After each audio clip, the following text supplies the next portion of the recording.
Good morning everyone. तो आज की इस वीडियो में हम बात करने वाले हैं हमारी एक नई चैप्टर हिंदी कहानी की, जिसका नाम है पानी की कहानी। ठीक है, तो ये रामचंद्र तिवारी द्वारा रचित एक निबंध है जिसे आज हम लोग देखने वाले हैं। और आज हम लोग जानेंगे कि आखिर ये पानी की उत्पत्ति कैसे हुई, पानी निकला कैसे, पानी का जन्म कैसे हुआ। ठीक है, अब यहाँ पे हमारे जो राइटर हैं रामचंद्र तिवारी जी, वो बोल रहे हैं कि मैं आगे बढ़ा ही था कि बेर की झाड़ी पर से मोती सी एक बूंद मेरे हाथ पर आ पड़ी।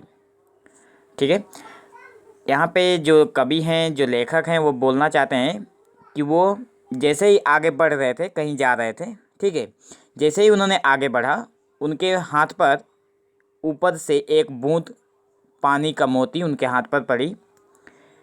मेरे आश्चर्य का ठिकाना न रहा जब मैंने देखा कि ओस की बूंद मेरी कलाई पर से सरक कर हथेली पर आ गई। ठीक है, उन्हें आश्चर्य तब हुआ जब देखा उन्होंने कि उनकी वो जो एक बूंद उनके कलाई पर पड़ी थी, वो सरक कर उनके हथेली पर आ गई। मेरी दृष्टि पड़ते ही वह ठहर गई। थोड़ी देर में मुझे सितार के तारों की सी झंकार सुनाई देने लगी। मैंने सोचा कि कोई बजा रहा होगा।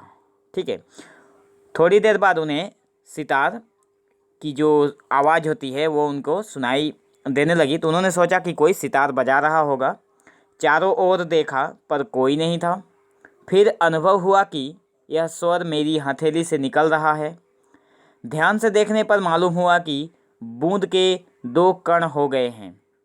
ठीक है, देखो, उनको ऐसा लगा कि कोई सितार बजा रहा है, पर ऐसा कुछ नहीं हुआ था। वो जो बूंद गिरी थी उसके दो कण हो गए थे, मतलब 2 बूंद हो गई थी। एक बूंद से कन्वर्ट होकर 2 बूंदें बन गई थी। ठीक है, तो उन्हें ध्यान से जब देखा उन्होंने उस बूंद को, तो उन्हें मालूम हुआ कि बूंद के 2 कण हो गए हैं और वे दोनों हिल हिल कर यह स्वर उत्पन्न कर रहे हैं, मानो बोल रहे हों।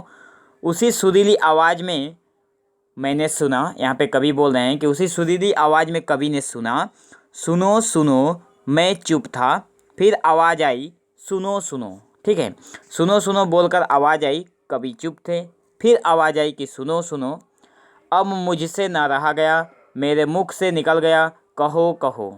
ठीक है, तो अब कवि को 2 बार जब उन्होंने सुन लिया कि सुनो सुनो, तब वो चुप ना रह सके और उन्होंने कह दिया कि कहो कहो।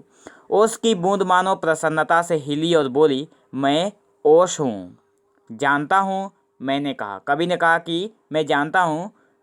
जब उस ओस की बूंद ने बोला कवि से कि मैं ओस हूँ, तो कवि ने भी कहा कि जानता हूँ। ठीक है, लोग मुझे पानी कहते हैं, जल भी। तो यहाँ पे कवि बोल रहे हैं कि मालूम है कि लोग तुम्हें पानी कहते हैं, तुम्हें जल कहते हैं। मैं बेर के पेड़ में से आई हूँ। अब यहाँ पे कवि जो हैं वो बेर की पेड़ की बात बोल रहे हैं कि बेर की पेड़ से करीब से वो जा रहे थे, उनके हाथ पर एक ओस की बूंद पड़ी।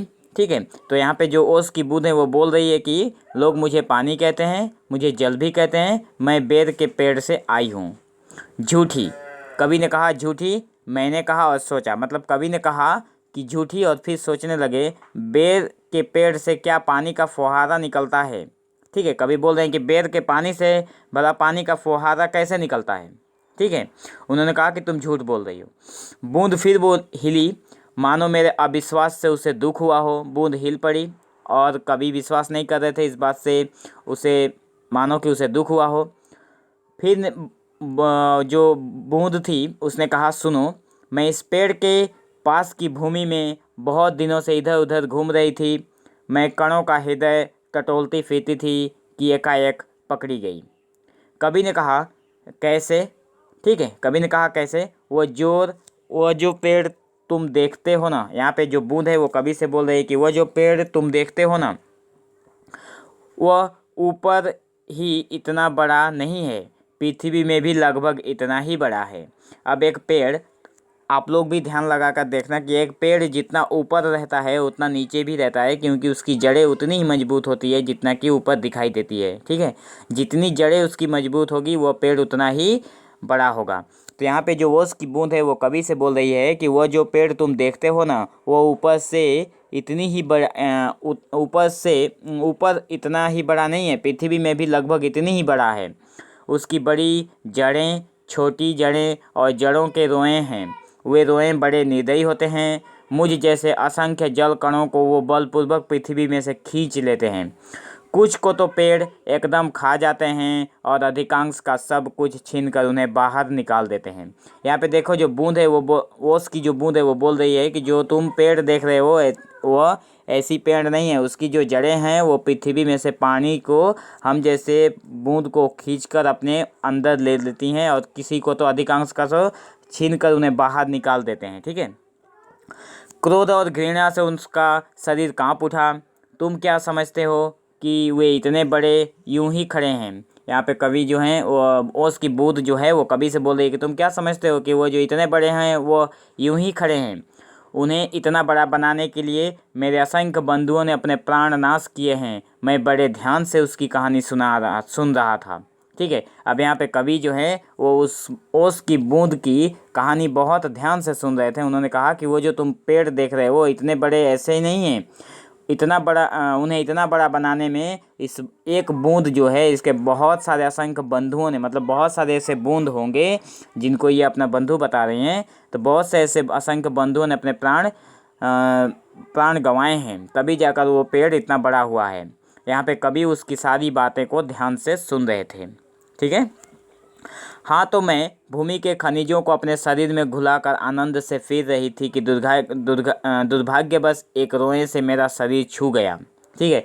अब यहाँ पे जो पानी है वो बोल रहा है, यहाँ के ओस की बूंद जो है बोल रही है कि मैं भूमि के अंदर, मतलब पृथ्वी के अंदर खनिज जो पदार्थ होते हैं उसमें अपने शरीर में घुलाकर आनंद से इधर उधर घूम फिर रही थी कि दुर्भाग्यवश उस पेड़ के एक रोए ने मेरे शरीर को छू लिया। मैं कांपी, दूर भागने का प्रयत्न किया, परंतु वो पकड़ कर छोड़ना नहीं जानते। मैं रोए में खींची चली आई, क्योंकि वो जो पेड़ होते हैं उनकी जो जड़ें होती हैं वो बहुत मजबूत होती हैं। उसके आसपास वो जितनी भी पानी होती है वो खींचकर उन्हें ले लेती हैं। तो ये बोल रही है, ओस की बूंद बोल रही है कि मैं उससे दूर भागने का प्रयत्न कर रही थी पर भाग नहीं पाई, उसने मुझे अपने अंदर खींच लिया। अब यहाँ पे कवि ने फिर पूछा कि फिर क्या हुआ। मेरी उत्सुकता बढ़ चली थी। यहाँ पे कवि जो है वो जानना चाहते थे कि आखिर आगे हो क्या रहा है। ठीक है। तो आगे की कहानी को समझने के लिए अब हम लोग इसके नेक्स्ट पार्ट में समझेंगे। ठीक है। तो तब तक के लिए बस इतना ही। अगर कोई भी डाउट हो तो आप लोग कमेंट सेक्शन में ज़रूर पूछना। ठीक है। और इस कहानी को आशा करता हूँ ये कहानी पढ़ने में बहुत इंटरेस्टिंग होगी। आप लोग भी इस कहानी को एक बार ज़रूर पढ़ना। ठीक है। तो thank you for watching this video. Have an awesome day.